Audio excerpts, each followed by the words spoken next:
Good afternoon mga Bisaya. So as I mentioned before I left, sabi ko na i-discuss ko na lang in a video yung design ng seismic resistor. May na-post ko kasi ako ng seismic tungkol sa yung kulang sa mga framing ng ceiling sa atin. Tapos daming nag-react doon. Pati pa yung picture na at first, to be honest, di ko talaga na notice na siya yun. Na ano na lang, na realize ko na lang kasi pumasok yung spokesperson nila, yung tinatawag ko na spokesperson. Tapos, dahil pa doon sa picture, na-restrict yung ano ko, um, count ko for, ewan ko lang, hindi ko alam kung hanggang kailan. Pero may nagsabi sa akin na baka abutin daw ng 30 days. So, for now, hindi pa ako mag-post sa page. So, ang plano ko na lang is um, i-post ko lang sa YouTube ko muna. Tapos, kung interested kayo dun, panoorin nyo na lang dun. Um, Tapos, once ma-okay na yung page ko, i-upload ko ulit sa yung ginawa ko na group, yung Structural Engineering for Dummies. So, kung interested din kayo matuto ng structural engineering, yun yung grupo na create ko para doon. In maybe next week siguro, umpisahan ko na yung design or yung discussion ng step-by-step na analysis ng building. Um, Either concrete, generic na discussion na lang concrete, steel at saka timber. Yung analysis, ang theory, the same lang naman yung theory niya. Kahit anong klaseng material. Siguro yung boses ko medyo ano pa kasi kakarating lang namin 2 hours ago. Galing sa bakasyon, medyo yung tinga ko na ano pa, yung sa eroplano. Anyway, so ang topic natin ngayon yung yung paano paano i-design yung seismic strength ng ceiling or yung typical na detail na ginagawa namin pag merong mga ganyan. Um, merong nag-comment na hindi naman daw to kino-consider. I understand na siguro. Oh, Video mo lang ito. ha? Video mo. Nag-record ako Ano? sa YouTube.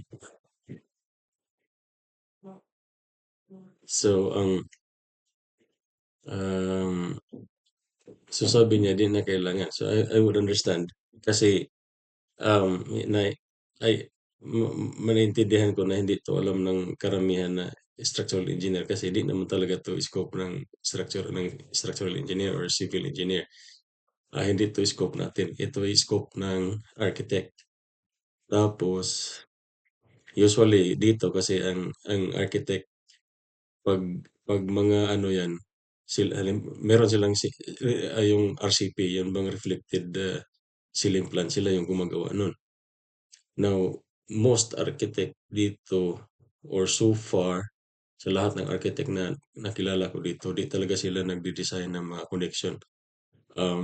Nin, ano nan, ipapadesign nila yan ng structural engineer. So, pati attachment ng mga cladding, yung pag-design ng screw, mga ganun, pinapasa nila yan. Pero ang nangyari dyan is, dahil hindi yan kasama ng scope ng structural engineer or yung engineer of record ng building, ang nangyari dyan is, yung contractor nire-require ng architect na ano, sometimes nire-require ng architect or yung architect mismo yung direktang mag-ano sa amin, mag-request na pwede i-design yung ano, i-design yung connection or yung mga seismic restraint, mga ganyan. So, kasi ang dito naman 'pag yung mga ceiling kasi ano yan, nire-require pa rin yan ng shop drawing. Tapos dun sa shop drawing kailangan yung seismic restraint, pirmado ng isang engineer. So dito, ito yung sa ASI 7. Hmm,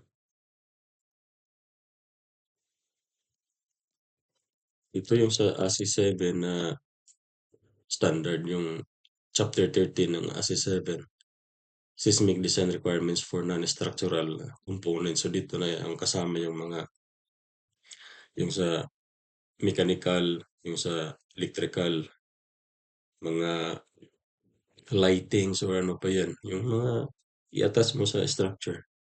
So kailangan yan ng ano, kailangan ng seismic design. Pero may exception. So ang anuhin muna natin yung general na ano niya, scope is this chapter establishes minimum design criteria for non-structural components that are permanently attached to these structures and further supports and attachments. So kung ang weight ng non-structural component is equal to 25%, iba na yan. Ito na yung susundin mo. Um, ibang provision yan. Halimbawa, sa structure mo, um, nag-support siya ng silo or water tank. Yung water tank, hindi naman yan um, part ng structural ng building. Pero ano siya, um, non-structural siya, pero dahil posible na mabigat siya, no? Na yung weight niya is at least 25% ng weight na kino-consider mo for seismic design, ibang ano na yan, ibang scope or ibang provision. Ito na 12.7. Ito ano lang sa mga light na lang na non-structural components, yung mga ceiling, mga ilaw. Tapos so ano ang exemption sa ano dito? So may mga exempted yan na um, non-structural components. So ito yun, furniture. So yung furniture except storage cabinets. So siyempre may mga sofa or mga table diyan, hindi yan kasali kasi di naman talaga yan. Di, di naman yan ano, di naman yan sinasama sa ano sa or hindi yan ina-attach sa structure. So kung mag-ano, mag-slide lang siya. Tapos yung temporary or movable equipment. So siguro meron kang um, generator or ano ba, yung pwede ma-move na equipment. Tapos architectural components in seismic design, ito category B. Depende yan sa location. Sa atin, I don't think may ano yan, may location na nabilong sa category na yan. Or posible siguro ang pagkakaalam ko sa Palawan area is walang maliit yung seismic ano doon activity. So baka posible mag-under siya ng category. Pero ano lang, yung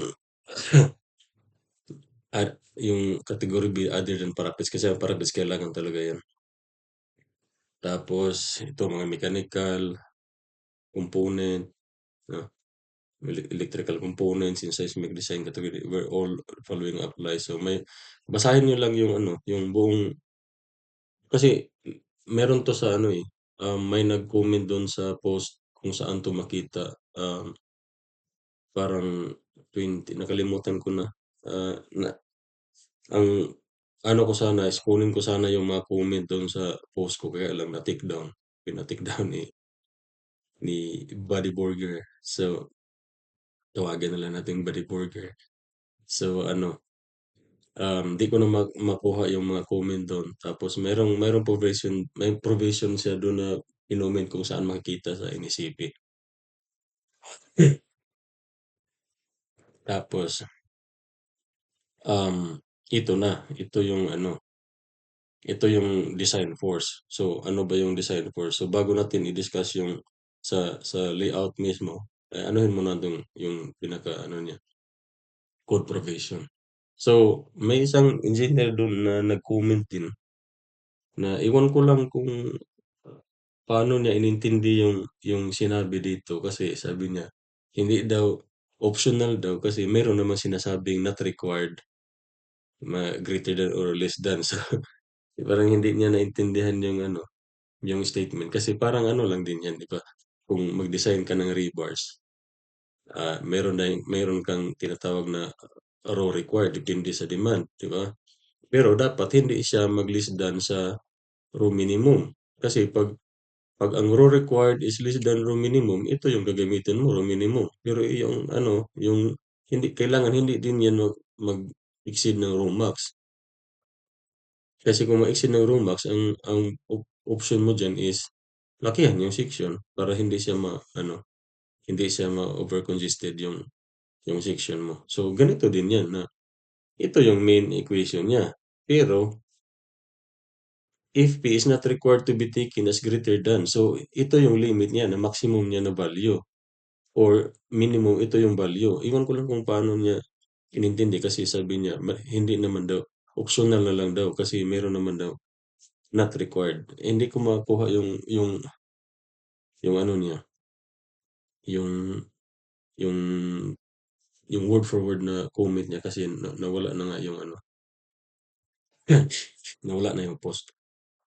Pero parang parang ganito lang din 'yan, parang yung sa area, yung ano, ratio ng reinforcement mo na ito yung ano mo, kumbaga required pero hindi siya halimbawa kung itong equation is greater than dito, ito lang yung maximum, ito na yung gagamitin mo. Tapos 'pag mag-less than siya dito, ito yung gagamitin mo na equation. Halimbawa, ang maximum mo is, ah, shall we say 25 or 0.25 W. Kasi WP yung weight ng ano yan, eh, yung WP yung sa, meron bang ano dito definition, component, weight ng component. So, parang ano lang, 'di ba mag-design ka ng seismic sa mag-calculate ka ng base shear ng building, 'di ba percentage din 'yan ng weight ng overall building mo. Ito parang ganito lang din, percentage siya ng weight ng component mo ng halimbawa ceiling 'yan or, mechanical piping, mechanical duct. So, mga gano'n lang din 'yan. Tapos halimbawa ito ang maximum is 0.25, ang minimum is shall we say 0.10 sa weight, 'no? Tapos ang lalabas dito is shall we say 0.35 WP. So, ng weight ng structure. So, kasi dahil ito ay nag-exceed ng, ah, ito na equation 13.3-2, ito lang yung maximum na gagamitin mo. Or halimbawa ang lalabas dito is, ang lalabas diyan is, shall we say 0.09 weight ng component o di ito yung minimum, 0.1 yung gagamitin mo. So, parang ganyan lang. The same din sa rebars, gano'n lang din 'yan. So, anyway, so nandiyan na yung equation. Tapos may mga definition 'yan sa notation diyan kung ano yung ano. Pero at the end of the day, ang ano lang 'yan is percentage ng weight ng component tapos may mga ano 'yan, table 'yan ito, coefficients for architectural components tapos marami 'yan depende sa klase tapos dito na yung ceiling, 'no. So, ang AP, ah, is 1 and then RP is 2.5. So, i-substitute mo 'yan dito sa equation, ito. AP and then RP. So, magbabago 'yan depende sa ano, magbabago 'yan depende sa anong tawag diyan, klase ng component. So, iba-iba 'yan. So, ito again dito 'yun 'to sa ano makikita sa ASCII 7. So, hanapin niyo lang 'yung sa, equivalent, provision dito sa NECP. So, meron na. So, nakuha na yung ano, nakuha mo na yung mga yung design force. So, parang building lang din na meron kang base year. So, ito yung ano mo. So, halimbawa, meron ka ng nakuha na calculation for the sake of discussion lang is point 2, point 2 of W. No? So, remember that value. If P equals point 2 of W, WP. Now, dito na yung ano, yung sa 13.5 dito, yung architect, kasi yung ibang ano, mga ano ko lang yun, mga ibang profession. Dito na papasok yung ano, architectural components na yung mga ilaw, mga ceiling, so mga ganyan. So ito na yung ano, um, provision niya. Tapos, ito may exception siya na components na supported by chains or otherwise suspended from structure are not required to satisfy force and relative displacement provided they meet all of these criteria here. So, dito papasok yung mga ano ba, may chandelier ka. So, hindi mo naman pwede lagyan. Masisira yung ano, masisira yung ano ng ganda ng chandelier kung lagyan mo ng mga lagyan mo ng mga bracing yan. So, basta free to ano siya ito, free to allow us 360 range of motion in horizontal plane. So, pwede siya mag-move 360. Yung mag-swing-swing lang siya ba? So, walang problema yan. Basta hindi siya, ano, hindi siya um, may enough space siya ba para hindi ano, damage or ano. Tapos, dito na ito papasok sa 13.5.6 which is suspended ceiling. So, kahit suspended ceilings yan, may mga exemption pa rin yan. So, ito na yung ano, exemption. So, number one, sabi niya, sabi ng code is suspended ceilings with areas less than or equal to 14 or 144 feet, square feet. So that is 12 by 12 or at least kung square siya. That are surrounded by walls or soffits that are laterally braced to the structure above are exempt from the requirements of the section. So kung halimbawa ang area mo is or sa in floor plan, meron kang area na halimbawa ang total area is not less than 144 square feet. Tapos surrounded by ano siya, surrounded by walls and soffits that are laterally braced. So kung lateral brace lang to, tapos maliit yung area, exempted na yan. Tapos yung pangalawang exemption is suspended ceiling constructed of screw or nailed attached gypsum board on one level that are surrounded by so the same pa rin, lateral brace. So, ang ibig sabihin dito, halimbawa may ceiling ka na yung one level, ang ibig sabihin niyan is ano lang, yung plain lang, hindi pwede yung iba may mga ceiling ka na mga vaulted ceiling, mga ganyan. Hindi yan pwede. Kailangan yan. Pero pag flat lang siya, one level lang siya, um, tapos braced siya dito sa ano, braced siya dyan sa, sabi, braced siya sa, attached siya, surrounded by walls. No, surrounded by walls. So, pwede siya. Kasi ang rason lang naman dyan is, for during lateral ano displacement ng building mo dahil sa seismic, may enough na um, strength ang ano ang ceiling mo as a diaphragm to resist sa yung slight movement ng building mo, so depende sa story drift. So dito na ipapasok ng yung sabi ni yung isang engineer na hindi ko raw naintindihan yung story drift. Eh, may pinakita siya na calculation. Yung calculation niya sa staan, eh, ganito na lang, may na-design ako na manual yung ano, mano-mano yung calculation ng story drift. So, alam ko yan. So, anyway, yung ano, pero merong ano yan eh, merong requirements yan. Hinanap ko saan yung ano, di ko makita. Basta may requirements yan na, supported siya or attached lang siya in two direction, two adjacent ano lang, sides. So dito kailangan may gap, may nakita ba ako dito na ano? Ito mamaya i-discuss ko 'to. May ano, nakuha ko pala yung sa ano.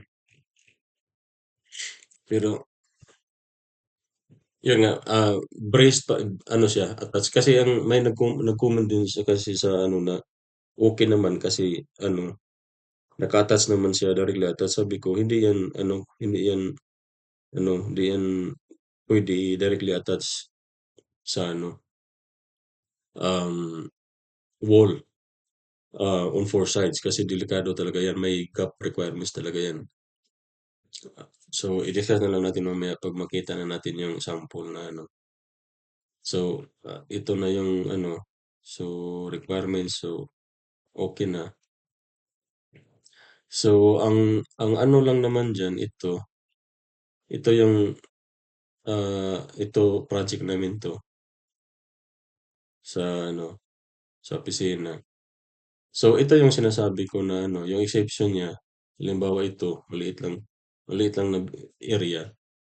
So, dito di na yan, wala na yan, okey na yan na walang ano, walang or depende sa architect kung ano, kasi usually naman 'pag 'pag magpa-design yung architect ng ceiling, restraint, sasabihin lang niya yung location kung saan niya kailangan.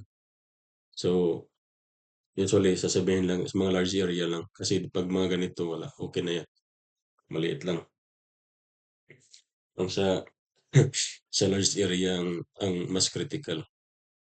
Besides sa nasa exemption naman siya na basta maliit lang na area, okey lang yan. So, ang importante lang diyan, so yung architect siya yung mag-identify lalo na 'pag mga ito suspended ceiling lang naman 'to, lalo na yung mga architectural feature ng mga ceiling na parang panel na ano, lalo na 'pag mabibigat, yung seismic force mo is depende sa weight ng structure mo. So, kung mabigat yung ceiling panel mo, o di mas delikado. So, ito yung ano, usually, i-ano ko muna rito yung meron akong na-download na ano dito. Ito galing 'to sa ano, ito yung suspending ceiling standards. Usually dito kasi yung mga ano, ibang malalaking city may mga sarili silang mga building officials. Meron yang mga standard na ano, para sundin na lang. Meron kasi mga project dito na yung tinatawag na yung nabilong sa Part 9 na building, yun na maliliit lang, na ang susundin lang is puwede walang engineer, architect, mga trades lang, carpenter or ano. Basta sundin lang yung ano, nabilong siya sa Part 9 yung under ng prescriptive guideline. So may mga guideline 'yan na kailangan ng footing ganito. So kung may halimbawa may residential building ka, dito hindi kailangan ng engineer or architect 'pag residential. Basta sundin mo lang yung prescriptive guideline na sa pagsasabi na kailangan ng footing, ganito ang gagawin mo or ang wall mo hindi more than 12 feet, mga gano'n. Pero kung ma-exceed ka halimbawa may portion ka sa building na open area ang halimbawa open yung ceiling yung from main floor to roof, may portion na open na ano siya, 'di ba halimbawa may second floor ka pero may area na open to below, mga ganyan. So ang wall mo, ang breast height mo ng wall is, more than 12 feet, so makailangan na yan ng engineer. So tawag nila dito is tall wall. So 'pag magpa-design sila sa amin, ang i-design lang namin yung portion lang na ano, hindi nag-follow sa prescriptive guideline. So kung may wall na hindi more than 12 feet, o di yun lang yung i-design namin, yun lang yung pirmahan namin. So yun lang ang ano, or halimbawa sa footing kailangan ganyan yung gagamitin tapos gusto ng client na slab on grade na slab. I mean, wala bang ano ba, footing slab on grade na lang diretso. Parang yun na yung foundation niya, yung slab. So 'pag ganyan na hindi siya in accordance with the prescriptive guidelines sa foundation. So, yung portion na yun kailangan ng engineer. So, ano, yun lang yun din yung i-design namin or yun lang yung pipirmahan namin. Or halimbawa, ang beam is not more than 10 feet. May floor beam ka pero ang beam nila is dahil gusto ng client ng clear na halimbawa basement mag-exceed ng 10 feet o di ano na kailangan na engineered wood na yung gagamitin mo or steel beam. So kailangan na ng ano yan, engineer. So ganyan yung mga requirements dito. So itong pinakita ko is ito yung requirement standard ng City of Long Beach sa California. So kung titingnan niyo ah, meron siyang mga vertical, ito yung mga vertical ano niya. So ang sinusupport dito ng vertical, ito yung nagsusupport ng vertical wire hangers. Yan yung nagsusupport ng ceiling mismo, yung gravity loads. So pang gravity lang 'to. Hmm. Now sa horizontal, ito na yung sa horizontal. Is vertical structure.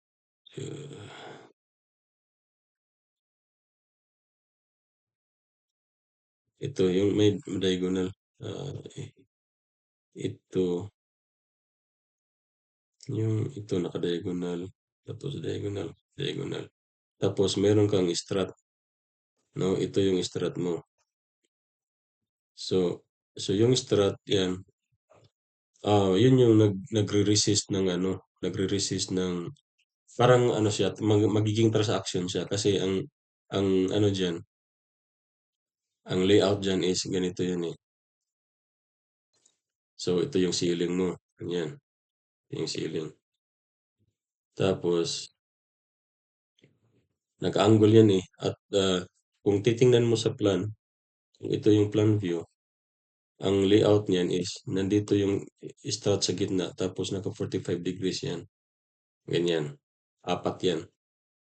Tapos, kung titingnan mo sa elevation, nandito yung strut mo. Ganyan. Ganyan yung strut. Tapos yung ano mo, nakaganyan din yan. Naka-diagonal din yan. Ganyan. Tapos ito is 40, no, 45 to 60 yata yan. 45 to 60 degrees. Yun yung maximum or yung range ng angle kasi di mo naman ma-perfect na 45 yan. Pero may ano yan. Tapos ang mangyayari diyan, 'di ba? Parang transaction siya eh. Ang seismic load is horizontal, no?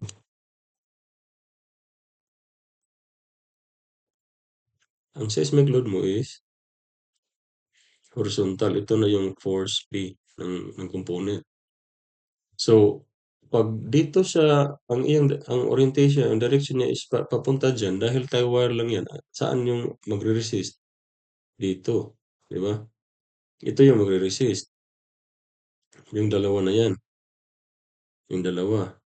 Ang usually ang ginagawa ko kasi di mo naman ma ano yung talagang orientation. Ang importante lang naman na ito at 90 degrees angle yan in each other. So it could be ganito yung forma niya. Yeah, pwede ganyan. But as long as 45 or 90 degrees yan. So hindi mo maano. So ang usually ang ginagawa ko is i-assume ko na lang na isang tie wire lang talaga yung mag-resist ng load. So may apply ka ng load diyan, 'di ba?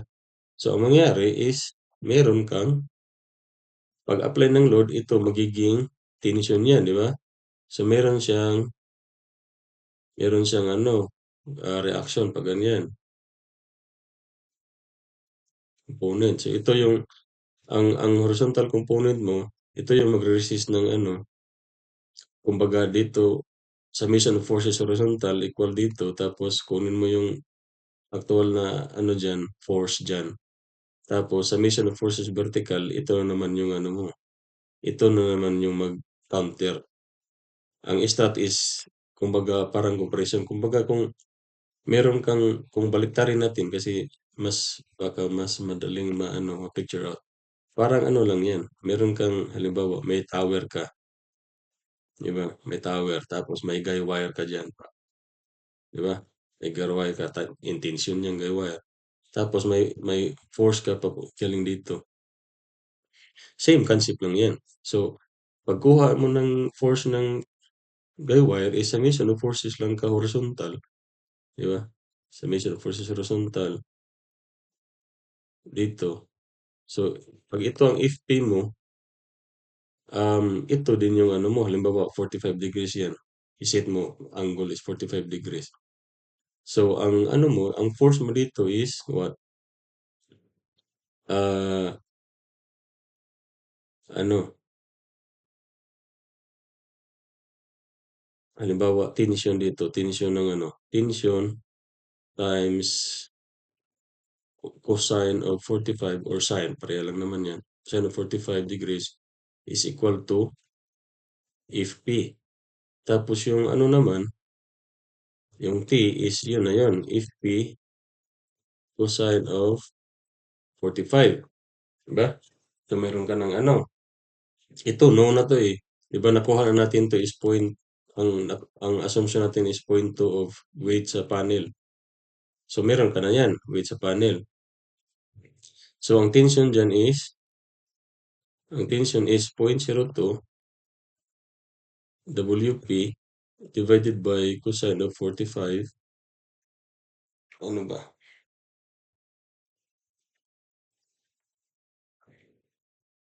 0.02 ay hindi 0.02, 0.2. 0.2 divided by cosine of 45 is 0.283. T is equal to 2.283 WP. So, yun yung T mo. Now, para ma-design mo yung ano, yun yung, ang T, yun yung tension sa ano mo, tie wire. Tension sa tie wire. Tapos, yung compression sa strut mo dito, mag-summation of forces ka vertical. Summation of forces vertical is equal to 0.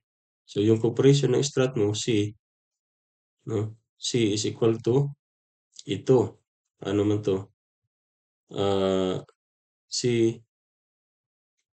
is equal to T, yung tension dito, diba? Itong T, ito is T um, sine, ito yung T cosine.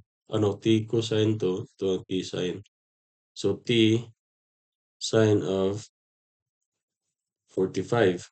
So, mayroon ka ng T. So, ang C is 0.283 times sine of 45. Dahil pareha lang naman ang ano, ang sine 45 cosine 45. So, this is 0.2 WP. So, meron ka ng ano. So, pag mag-design ka na ng ano, pag mag-design ka na ng mag- so, yun na yung ano mo. Meron ka ng ito walang problema to kasi pwede mo ano, ang usually ang mag-govern kasi yung tie wire yung dinidesign namin. Edit. Kasi may ano yan, ito, na-download ko yung ano. Usually, 'di ba, kung nakita nyo, ang ano niya is 12 gauge or number 12. So, yung number 12 na ano, ito yung klase ng tie wire ng ano, tie wire na Clark Dietrich yung sa Clark Dietrich to na um, ano nila, website. So, ito yung nakuha ko na ano. So, kalimitan na ginagamit sa ceiling is kuan, um, 12. Number 12. So, ang capacity niya, ang breaking strength niya is 375. Tapos, ang recommended lang, yung allowable is yung 94 pounds lang ito. So, yun na yun. 94 pounds na yung capacity. So, ito ngayon yung gagamitin mo sa ano, ang limit ng tie wire mo is hanggang 94 pounds lang. No? 94 pounds lang yan. That is equal to 0.283 WP. Di ba? Nakuha mo na ang ano eh, ang tension ng tie wire. So, ang gagawin mo is kunin mo lang yung WP. WP is equal to 94 divided by 0.283. Di ba? So, ilan yan? 94 divided by 0.283. That is 332.15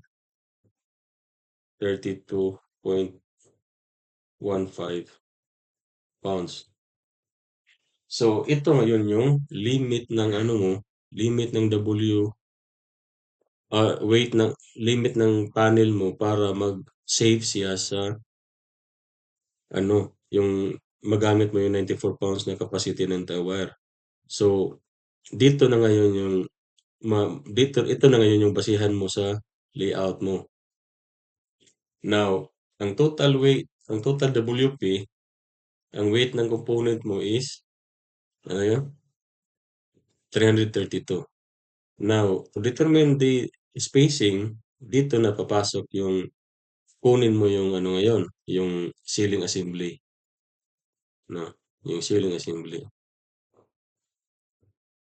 Now, yung ceiling assembly, kasama, yung weight niyan, kasama na lahat ng weight ng mga yung panel, acoustic panel, yung kung kung halimbawa kung ano siya, may mga panel na yung mga ano, yung aesthetic na yung magagandang mga ceiling board.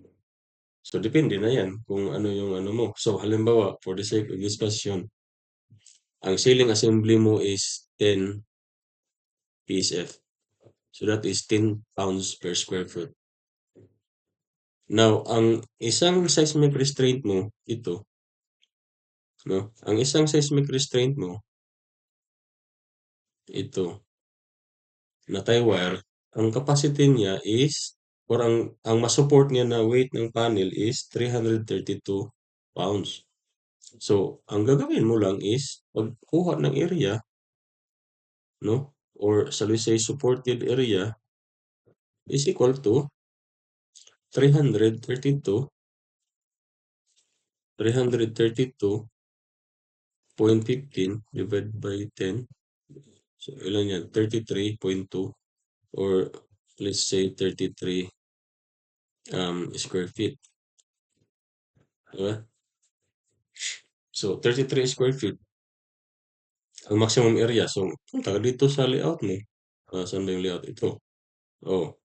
So, ano ba yung ano? Pwede ka yung grid mo is 10 by 3. So, 10 papunta dito, tapos 3 papunta dito.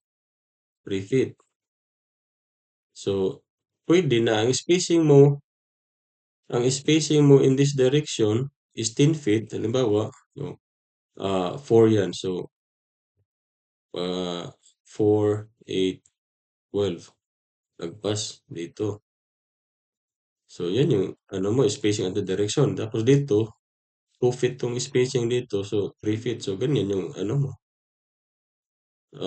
Now, hindi siya matatama sa ano. Ang gagawin mo, pwede, ano ba, kung 11 or 8 by 4, 32. So, 8 by 4. Di ba? Ito yung maganda na ano kasi ang capacity niya is 33. Kaya niya ang up to 33 square feet. So, kung 8 by 4, 32 lang yan. So, ito na. Multiple by 2 na. Di ba? So, ang mangyari is, papunta dito, every 2 feet or every 8 feet kasi 4 to by 2. So, tapos dito 4. So, ganyan yung spacing ng ano mo. Ganyan ang spacing ng, anong tawag dito? Seismic restraint. So, every 8 dyan tapos 4 dito, meron ka ngayong ano, um, mag-layout ka na ganyan. So, ang gagawin lang namin is, ano, maggagawa ka ng seismic restraint layout, kunin mo lang yung reflected ceiling plan. Tapos, ganyan na. O, 4. Ganyan, 4. ganyan. So, tapos attach yan sa slab o saan yan, ano yung sa floor mo. So, ganyan lang yung gagawin mo.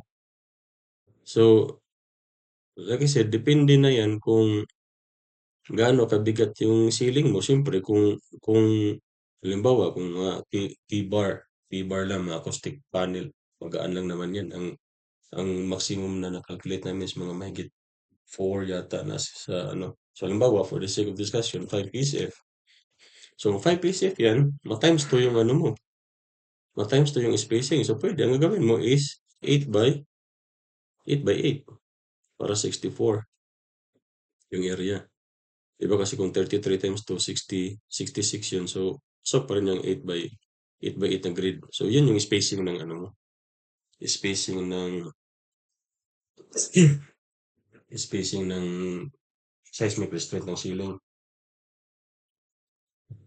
So, depende pa rin yan sa ano talaga. Depende pa rin yan sa weight at saka yung magiging coefficient niya. Depende sa calculation ito. Ang ginamit lang naman natin na solution is nag-assume tayo na 0.2. So, it could be less than ano lang mga 0.05 or 0.1. So, di natin alam. Depende naman kasi yan sa ano, depende sa location. Ito yung ano, is DS, yun yung spectral design acceleration. Ano yan, dependent yan sa location. So, yan yung, dyan magkatalo kung ano yung force mo na gagamitin. It's either itong minimum or itong maximum or whatever the value kung in between siya ng minimum at saka maximum. So, yun yung gagamitin mo. Ang ano ko lang dito, ang pinakita ko lang is yung procedure. Tapos sa detalye naman, so yun na yung ano, ah, ito. Yun nga sabi ko na sa compression strat naman, so meron ka ng spacing at saka ano, nakuha mo na yan. Now, sa sizing sa compression strut na ano, the same siya sa seismic force. Yung ano, 0.2, 0.20 WP. So, ganun pa rin yung solution mo. Depende na lang kung anong tributary. So, dahil ano na-determine mo na yung maximum spacing based sa capacity ng tie wire mo. So, doon ka na ngayon sa C, which is 0.2 WP. Now, ang WP mo is nakaset ka na 8 by 8 ang spacing mo, for example, or 8 by 4 ba yun? So, ano na, 0.2 times WP is, ano ba yung gamit natin? 10 times 8 by 4. So, yun yung C mo. Now, ang usually ginagamit dito, pwede yung aluminum na ano, yung tubo, yung aluminum, or pwede din metal stud.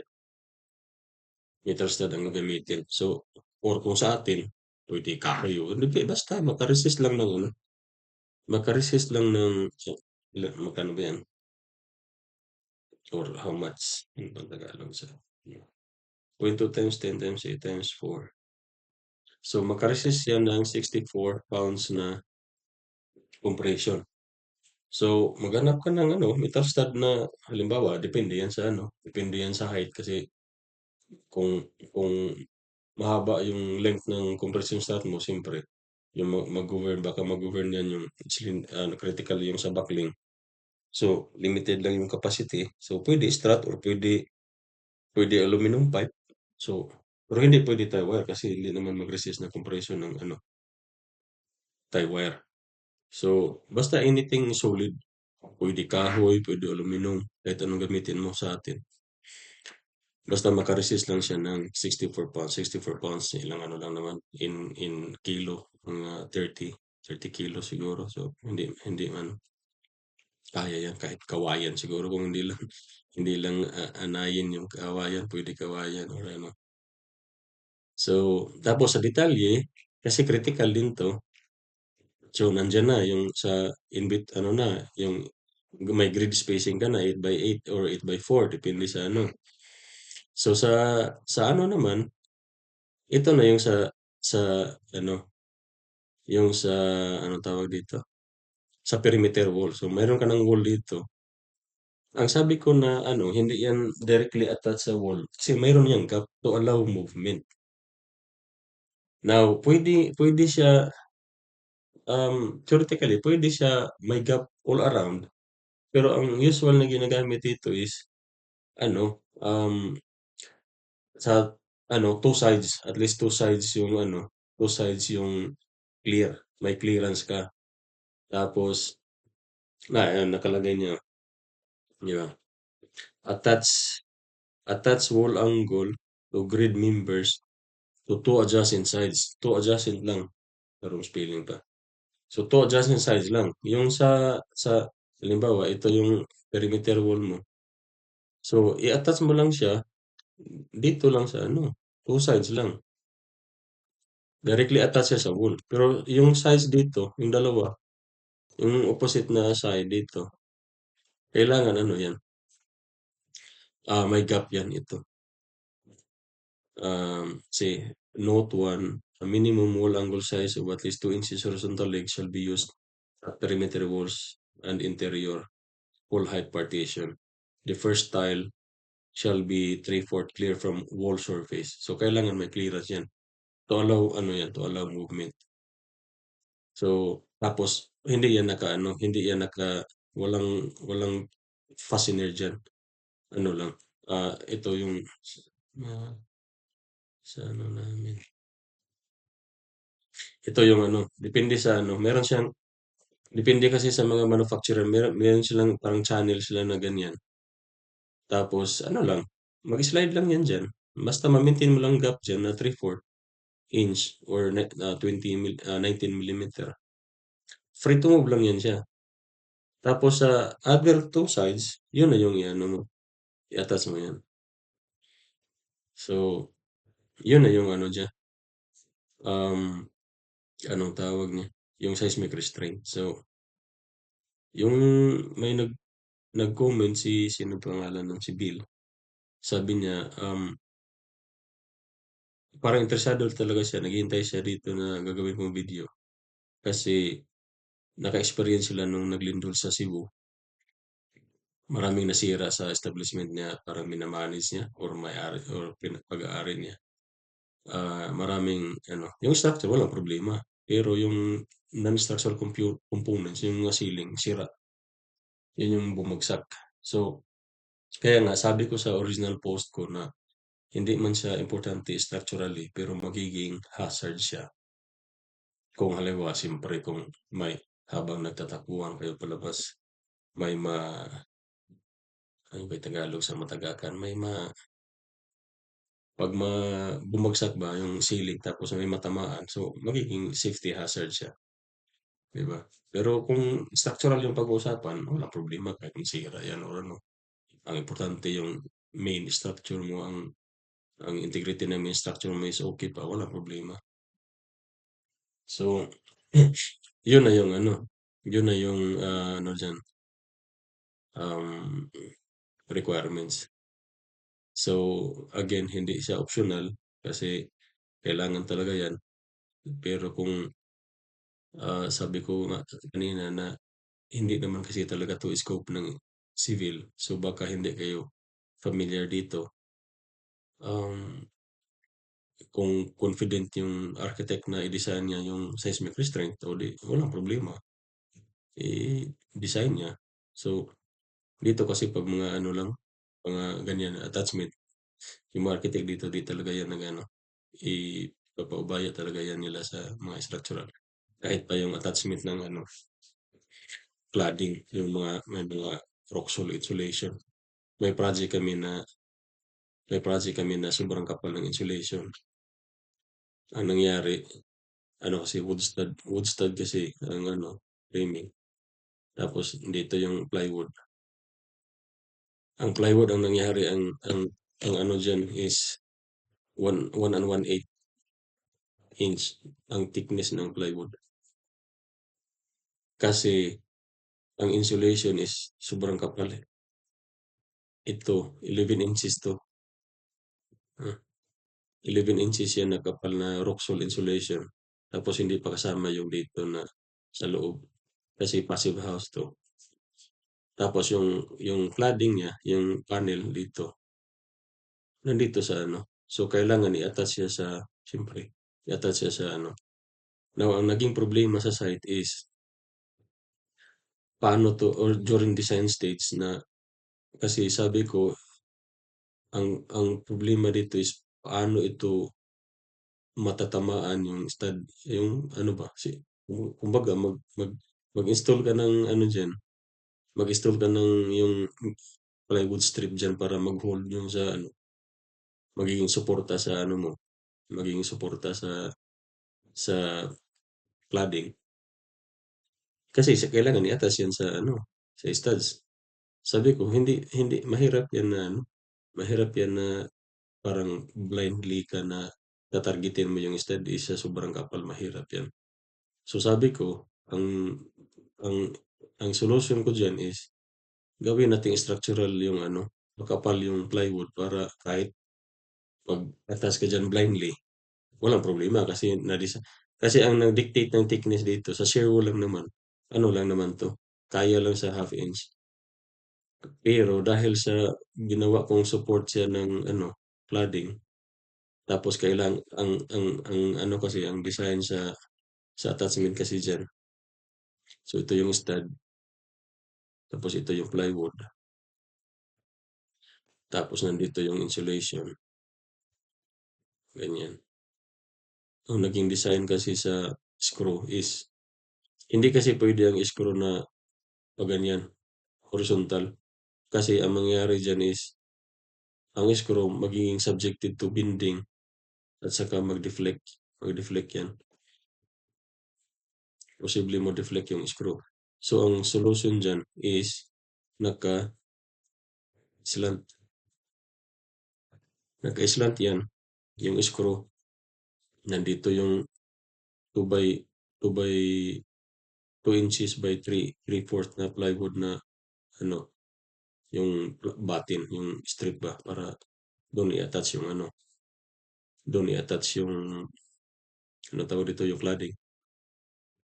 So kailangan naka-slant yung ano, naka-slant kasi para 'pag may force pa downward, ang ano niya is magiging the same concept sa yung ceiling strength kanina na may compression saka may tension. So ang insulation mismo, yun yung magre-resist ng compression 'no, compression siya at saka ito in tension. So magiging truss system siya.